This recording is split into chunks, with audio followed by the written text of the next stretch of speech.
Most of us are prisoners. We aren't locked behind iron bars or stone walls. We are prisoners of our own five senses. Every morning you wake up and you perform a ritual. You look at the room you are in. You check the balance of your bank account. You look in the mirror at the lines on your face. And you say to yourself, "This is my reality." But what if I told you that everything you just saw is a lie? Neville Goddard, one of the greatest mystics of the modern age, taught a singular, radical truth. The world you see with your eyes is not the cause, it is the effect. It is a shadow. It is a finished product of your past thoughts. To look at your current life and believe it is the final truth is like looking at a movie screen after the film has already finished and trying to change the ending by screaming at the curtain. Today, we are going to learn how to close our eyes to the facts of life and open them to the truth of the soul. We are going to learn the most difficult and most rewarding skill in existence, the art of ignoring your reality. Imagine you are standing at the edge of a grand canyon. You shout the word abundance into the void. Does the echo return instantly? No, there is a delay. Physical matter is heavy, it is dense. It takes time for the echo of your consciousness to bounce off the walls of the physical world and return to your ears. This is the reality lag. When Neville tells us to ignore the evidence of the senses, he isn't asking us to be delusional. He is asking us to be scientifically accurate. If you shout abundance, and then 3 seconds later you hear the echo of a previous shout, perhaps one of scarcity, do you get angry? Do you believe the canyon is broken? No.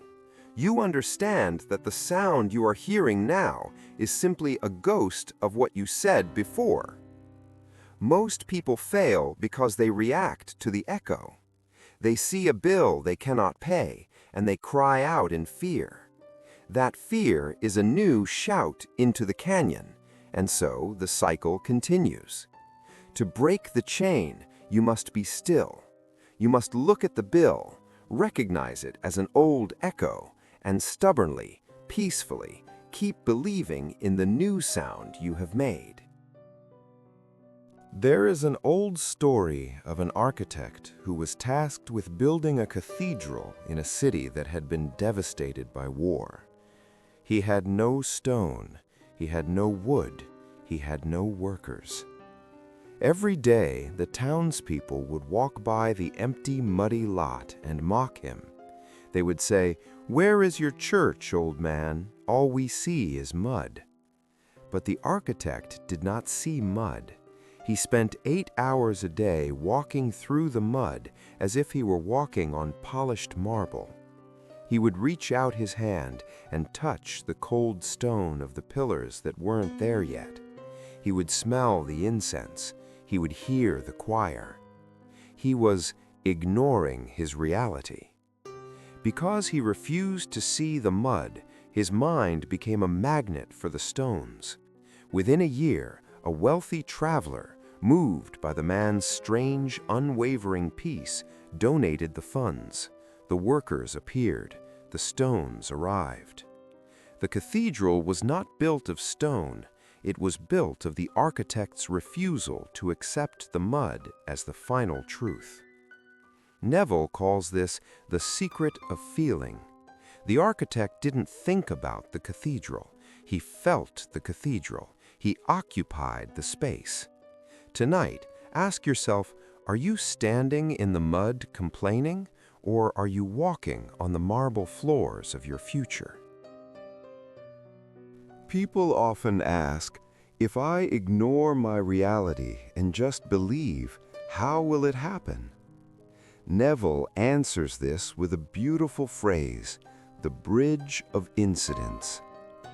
Once you truly occupy the feeling of your wish fulfilled, a series of events will begin to unfold in the physical world. These events will often seem entirely natural, even accidental. You might lose a job only to be forced to start the business you always dreamed of. You might miss a train only to meet the person who changes your life. If you had stayed focused on the reality of the lost job or the missed train, you would have stayed in the mud. But when you keep believing, you allow the bridge to build itself. You don't have to plan the way. In fact, you cannot plan the way. The how belongs to a level of intelligence far greater than your human mind. Your only job, your only responsibility is to remain at the end of the bridge. Do not look down at the water. Do not look back at the shore you left behind. Just keep walking toward the version of you that is already home. To manifest a new life, you must be willing to let your old life die. This is the part most teachers won't tell you. You cannot keep your old limitations and your new abundance at the same time. You cannot keep your old story of being the victim and your new story of being the chosen one. Ignoring your reality is an act of sacrifice. You are sacrificing the pleasure of complaining. You are sacrificing the comfort of being right about your problems. Neville says, "Except a corn of wheat fall into the ground and die, it abideth alone." You must drop the seed of your current identity into the dark earth. You must stop talking about your problems. Stop checking for signs that it's working. If you are constantly checking to see if it's working, you are proving that you don't believe it's already done. If I tell you that you have $1 million in a bank account under your name, do you check your pocket every 5 minutes to see if the money is there? No. You walk with the confidence of a wealthy person because you know it exists, even if you aren't holding the cash right this second. That is the level of belief required, a belief so deep that the 3D world becomes irrelevant. The world is a mirror. It has no will of its own. It cannot decide to be mean to you. It cannot decide to be poor. It can only reflect the face you show it. If you don't like what you see in the mirror, you don't break the glass. You don't scream at the reflection. You change your face. Ignore the debt. Ignore the loneliness. Ignore the no. Close your eyes right now. Take a deep, slow breath. Pause for 5 seconds. Feel the cool air in your lungs. Now feel the warmth of the life you desire, not as a dream, not as a maybe, but as a present moment reality. Who are you now that the struggle is over? How do you breathe? How do you stand? Hold that feeling. Do not let it go when you open your eyes. When you see the gray world again, smile at it. Smile at it because you know a secret it doesn't know yet. You know that the shadow is about to change. If this message reached your soul today, it is not by accident. It is a bridge of incidence leading you back to your power. Stay in the feeling. Type "It is done" in the comments to anchor this frequency. Subscribe to this space for more transmissions from the unseen.